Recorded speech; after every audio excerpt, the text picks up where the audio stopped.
कैसे दुखी हो, कैसे परेशान हो, अगर हम भगवत शरण में पहुंच जाएं, भगवान श्री कृष्ण की शरण में पहुंच जाएं, तो हमारे सारे ताप संताप दूर हो जाते, मतलब सारी चिंताएं दूर हो जाती।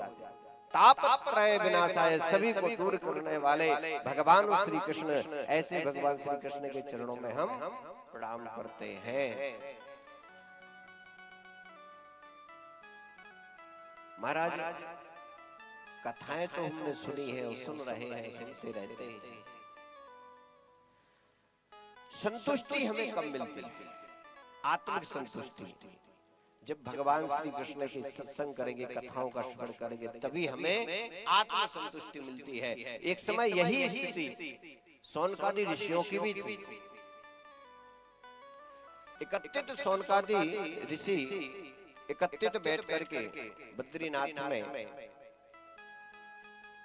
विचार कर रहे, भैया हम लोगों को हजारों वर्ष हो गया तपस्या करते करते और अनुष्ठान हवन इत्यादि करते करते, लेकिन आत्मिक संतुष्टि नहीं। अब आत्मिक संतुष्टि कैसे हो? विचार ही कर रहे थे, क्योंकि इतने में श्री सूत जी महाराज का आगमन हुआ। किसका? श्री सूत जी महाराज का आगमन हुआ। सूत जी महाराज को दूर से देखा सौनकादि ऋषियों ने, तो बड़े भाव से उठ करके गए, उनका सम्मान किया। चरणों में जैसे प्रणाम करने लगे तो श्री सूत जी महाराज ने कहा, अरे आप हमारे चरणों में प्रणाम क्यों कर रहे हैं? बोले क्यों?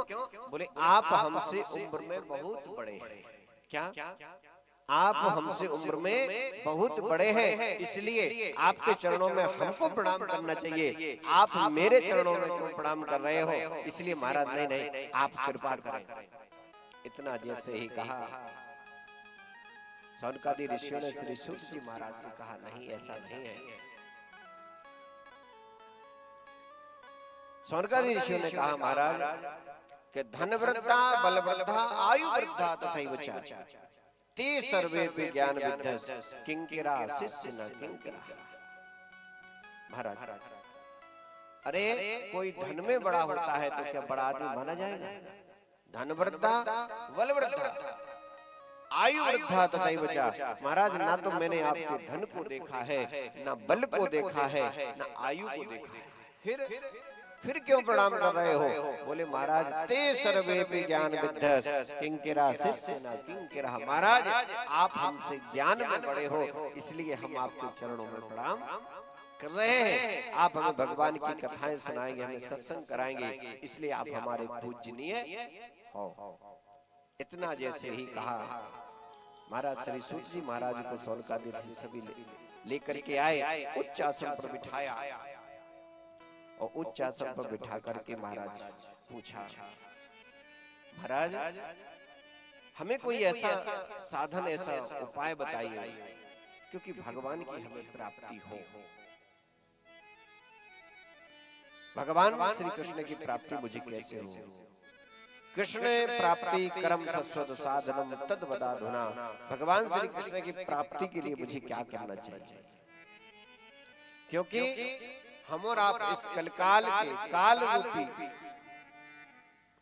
इस कलकाल में काल रूपी सर्प के मुख में एक नवाला बन करके बैठे हुए हैं। ना जाने काल रूपी सर्प अपना कब मुख बंद कर ले, कब हमारी जीवन लीला समाप्त हो जाए, कोई ठिकाना नहीं है। काल प्याला मुखाग्रासा त्रास निर्नाश हेतवे। महाराज, इस कलकाल के मुख में हम एक गिनाश बन करके बैठे हैं, इसलिए कृपा करके महाराज हमें कोई साधन ऐसा बताएं कि भगवान की प्राप्ति मुझे कैसे हो। कृष्ण प्राप्ति कर्म सस्वद साधन तद वदाधुना, ऐसा कोई साधन बन। श्री सूत जी महाराज ने सौनकादि ऋषियों के लिए कहा, एक ही उपाय है। क्या? किया भक्तांस तांस विज्ञाय ना ददौ सा कथामृतम् श्रीमद्भागवती वार्ता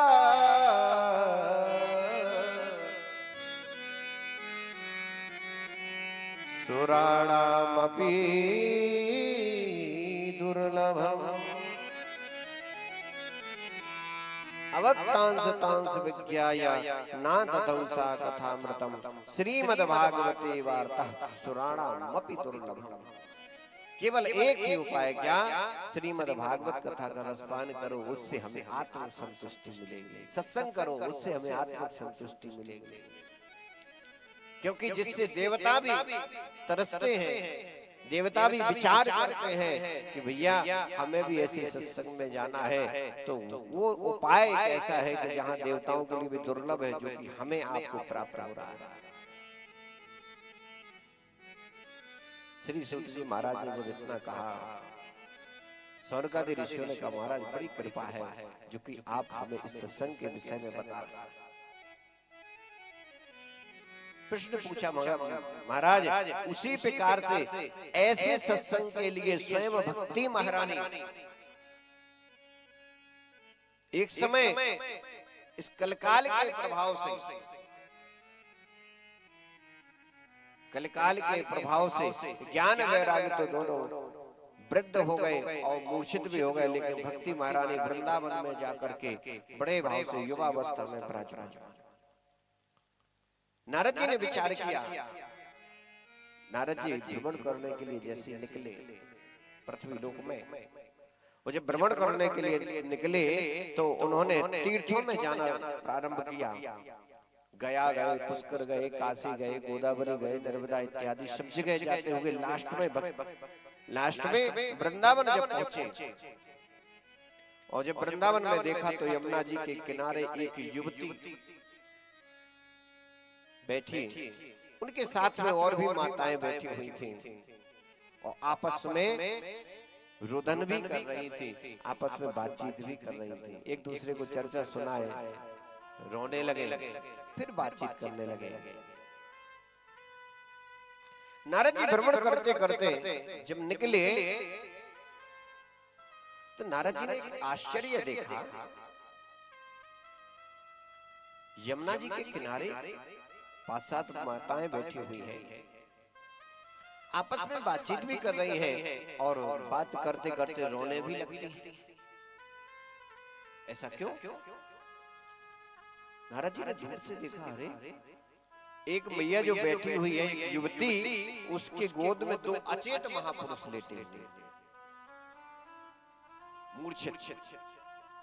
उनको देख देख करके वो मैया रो रही, वो माताएं रो रही हैं। नारद जी ने विचार किया, चलो पूछे तो सही। फिर विचार किया, ना वहां हमारा जाना उचित नहीं। नारद जी जब लौट आए तो जब जो बीच में युवती बैठी हुई थी उसने आवाज लगाई कि भो भो साधु क्षणं तिष्ठा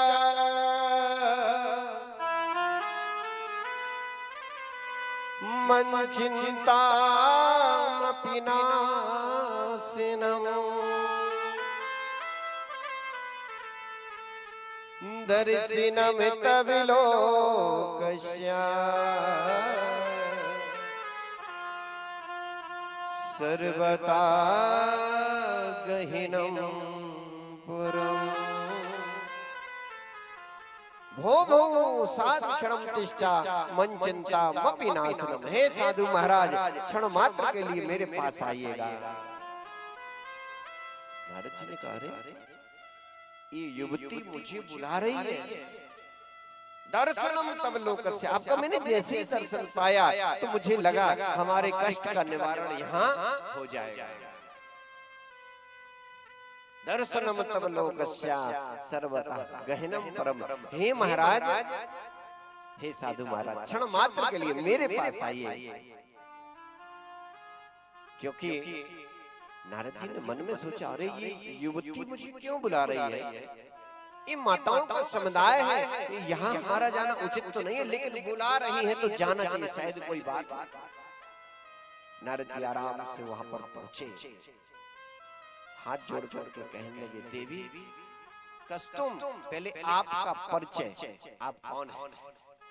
और ऐसी स्थिति में ये 2 अचेत महापुरुष आपकी गोद में जो लेटे हुए हैं, मूर्छित अवस्था में जी आप कौन है और इतनी दुखी आप क्यों हैं? उस युवती ने कहा महाराज इसीलिए हमने आपको बुलाया है कि जो अचेत जो महापुरुष है मेरे पुत्र हैं जिनका नाम है ज्ञान वैराग और मेरा नाम हाँ कि अहम भक्ति रीति ख्याता यमौ में तनयौ मतौ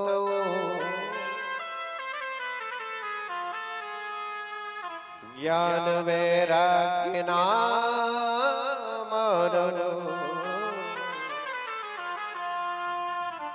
जीवड़ताम गहनम पर।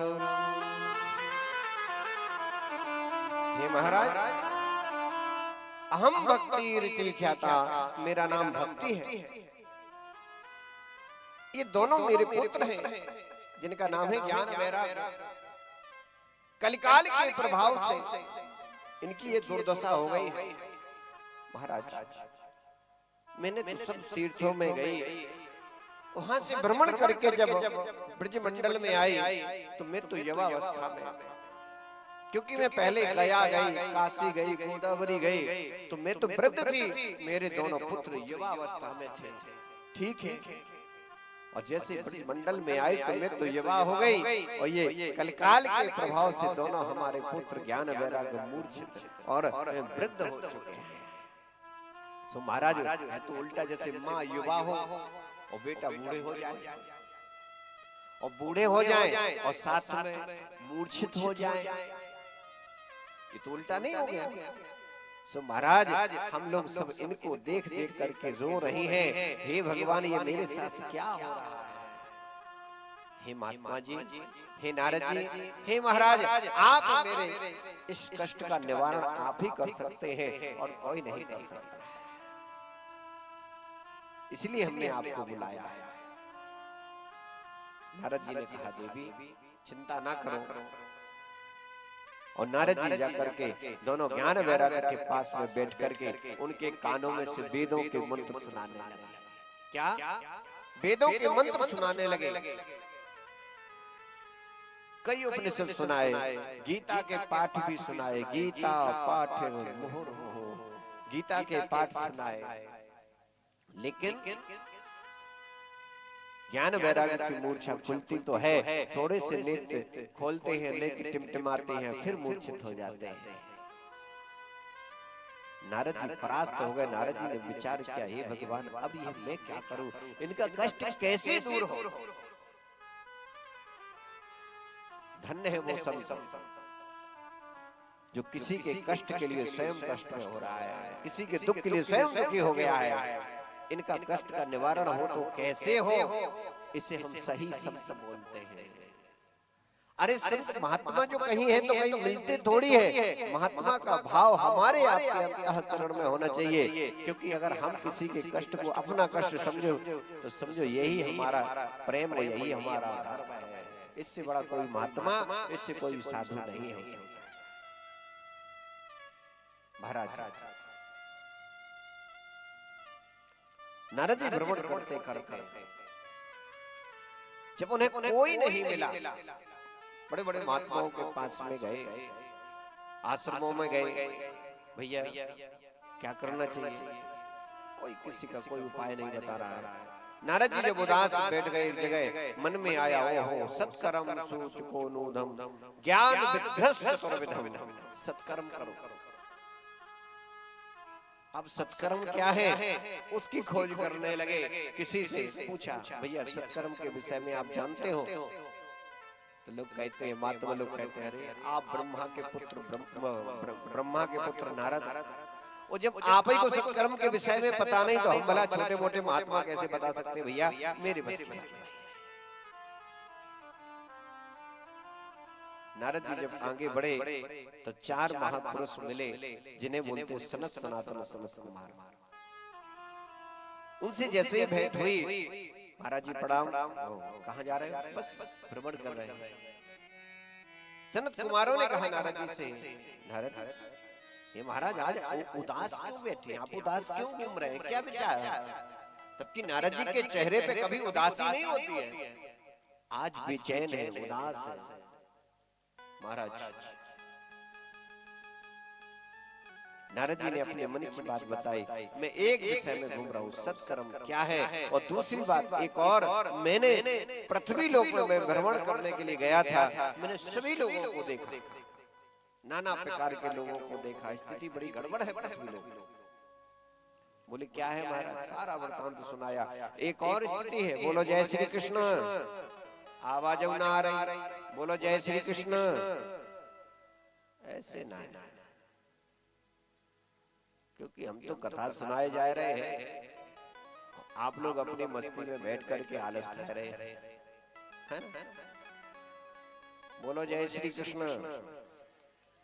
हाँ, तो बीच बीच जय श्री कृष्ण बोलना पड़ेगा। हाँ, जैसे मन स्थिर रह जाएगा। हाँ, अब जय श्री कृष्ण बोलोगे ना तो कैसे काम चलेगा हो। हाँ, नारद जी जब कहने लगे कि मैं भ्रमण करने के लिए गया, तो मैंने पृथ्वी लोक में आश्चर्य देखा। क्या देखा? तरुणी प्रभु त्यागे हे श्याल को बुद्धिदायक कहा, कन्या विक्रमी लोभा दंपति नाम चकल कलम। महाराज आपस में दोनों पति पत्नियों में झगड़े चल रहे थे, लड़ रहे थे। क्यों क्यों लड़ रहे थे? बोले महाराज उन्होंने विवाह किया था, किसका? अपनी बेटी का। फिर लड़ाई किस बात? देखो पहले क्या होता था, आप लोगों ने विचार है? पहले जब हम लोग विवाह करते थे बच्चों का, तो क्या करते? संबंध जिसे बोलते हैं, क्या बोलते थे? संबंध। संबंध का मतलब क्या होता है? एक दूसरे के मन से हो से हम संबंध बोलते हैं, बोलते कि नहीं? क्या लड़की वाले पिता का मन, लड़का वाले पिता का मन एक दूसरे में मन जाए, तभी तो बोलते हैं ना, मन से ही होता है। और जब माता पिता का मन बन गया तो बच्चों का भी तो बन ही जाता है, बन जाता है, उसे बोलते हैं हम संबंध। और संबंध में साथ में एक और नाम चलता है, क्या? जिसे संबंध का बराबर का तोल दो तो उसे बोलते हैं हम लोग क्या? समधि। ऐसा बोलते ना, ब्याई जी। आप लोग ब्याई जी बोलते होंगे, है ना? हाँ, हमारे यहाँ समझी को ही ब्याई जी बोलते हैं। ब्याई जी का मतलब हमने मन से अपने बेटी के या बेटा का विवाह इनके वहाँ किया है, इसलिए जी हमारे यहाँ ब्याई जी, मतलब यहाँ पर इनका विवाह हुआ है, संबंध हुआ, यही है ना? तो पहले क्या होता था? संबंध होता था। अब क्या होती है? अब तो होती है शादी। ब्याई जी सद गए तो शादी हो गई, नहीं तो सीताराम चले जाओ। हाँ, किसमें? पैसों में। यही होता है, हमको इतना पैसे चाहिए। हालांकि शहरों में तो नहीं होता है, अभी गांव में काफी चल रहा है ये सिस्टम, हमारे राजपूतों में भी चलता, सब में चलता थोड़ा थोड़ा। हाँ, तो अब मन से नहीं होता, अब भाई बन गया तो चलो खैर ठीक है, लेन देन करने से भी अगर संबंध शादी हो जाती है, चलो ठीक है, फिर भी कला है, रोजाना महाभारत चलती रहती है घर में, होती कि नहीं होती? पहले हमारी माताएं बड़ी बूढ़ियों से पूछो कि सालों साल घर से बाहर नहीं निकलती थी, सब एक साथ में रहा करते थे, सब ज्वाइंट फैमिली रहा करती रहती थी कि नहीं? अब तो एक वर्ष पूरी नहीं हुई तो हाँ हम तो अलग होंगे। बताइए, स्थिति गड़बड़ होती कि नहीं होती? अब क्या एक दूसरे को साथ के चलोगे? नहीं चलती है, तो अलग हो। क्यों? क्योंकि वो मन नहीं मिला, शादी हुई केवल तत्काल वाला मामला होगा, इसलिए वो मन ही नहीं मिला, इसलिए हम तो आए हैं, अब हम अपना परिवार अलग देखेंगे, हमें माता पिता के साथ में नहीं रहना है। अरे उनकी सेवा कौन करे, मेरे बस की बात नहीं है, हम तो अपना अलग जो भी बनेगा अपना करते रहे।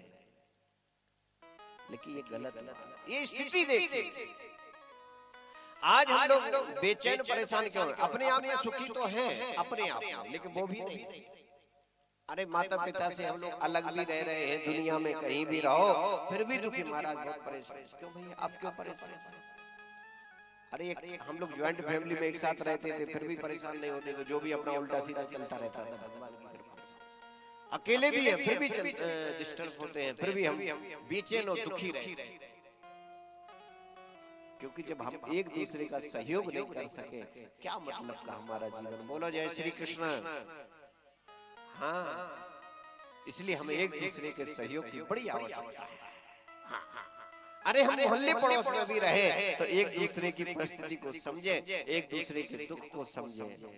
ये नहीं कि सामने वाला पड़ोसी रो रहा है हम अपने गेट लगा के अंदर सो जाए, ये उचित है?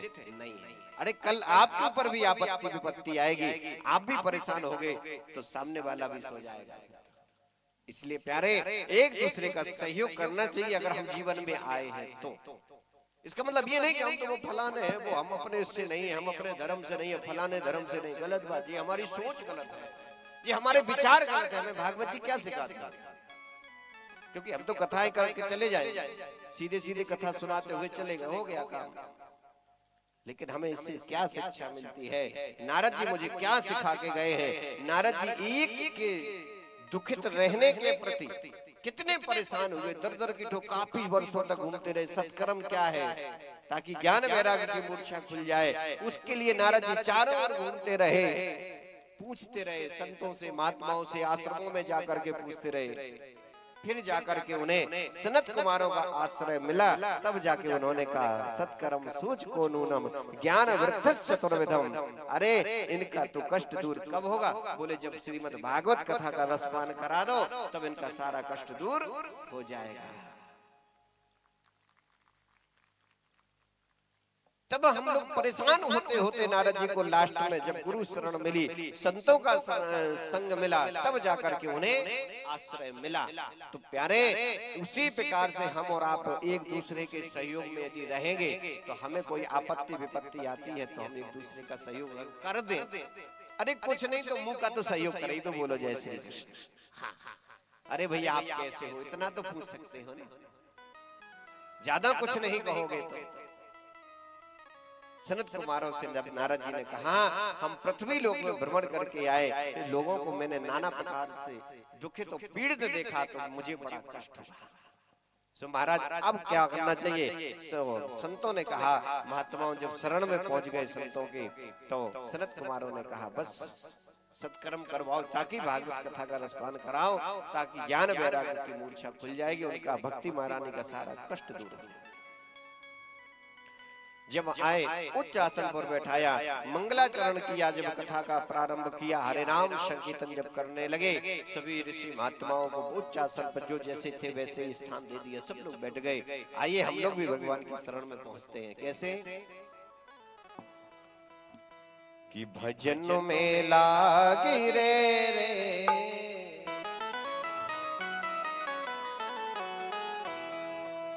भजन में लागी रे, भजन से होगा बेड़ा पार। भजन में लागी रे, भजन से होगा बेड़ा पार। भजन में लागी रे, भजन से होगा बेड़ा पार।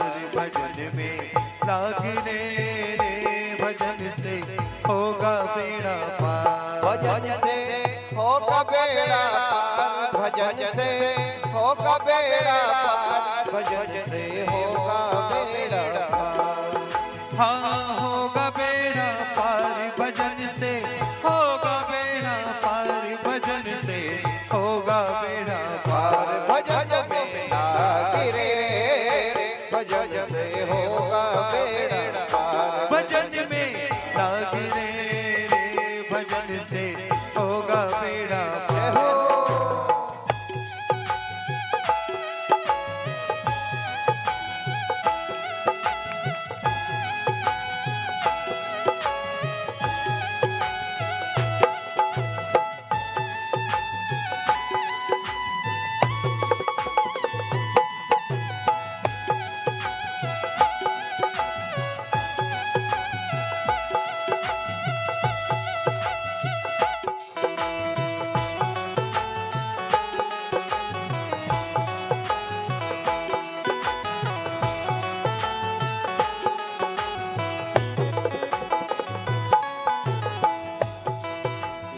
भक्ति का रंग चढ़े राम जी नरसिंह भगत के पास। भक्ति का रंग चढ़े राम जी नरसिंह भगत के पास। भक्ति का रंग चढ़े राम जी नरसिंह भगत के पास।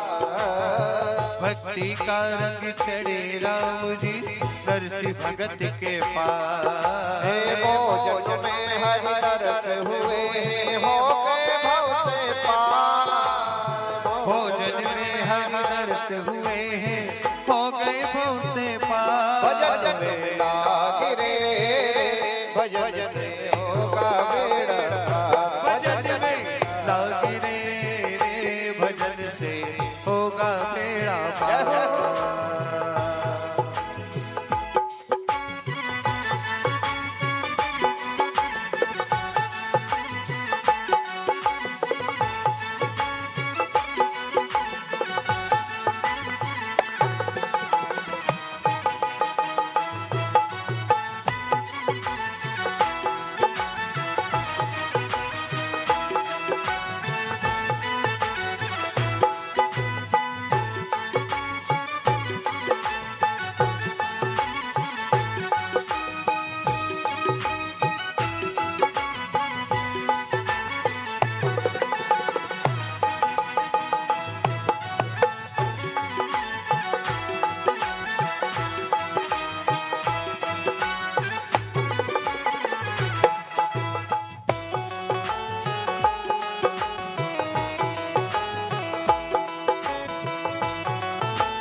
भक्ति का रंग चढ़े राम जी मीरा जी के पास।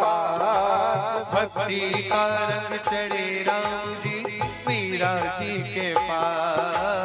भक्ति का रंग चढ़े राम जी मीरा जी के पास। भक्ति का रंग चढ़े राम जी मीरा जी के पास। अमृत बन गया राम जी हो भव से पार। विश्व अमृत बन गया राम जी हो गई भव से पार। विश्व अमृत बन गया राम जी हो गई भव से पार। भजन में लागे रे भजन से होगा बेड़ा पार। भजन में लागे रे भजन से होगा बेड़ा पार। भजन में लागे रे भजन से होगा बेड़ा पार।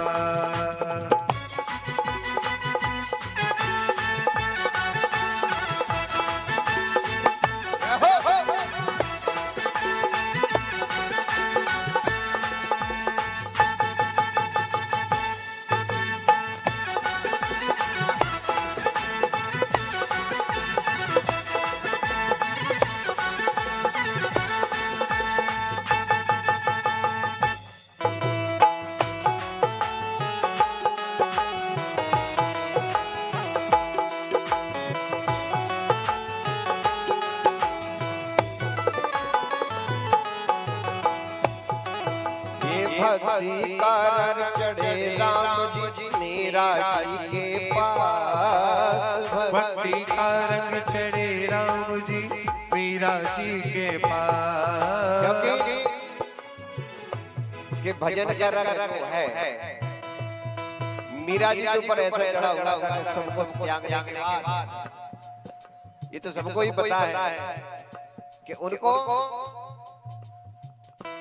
भक्ति के मार्ग से छुड़ाने के लिए क्या प्रयास किया।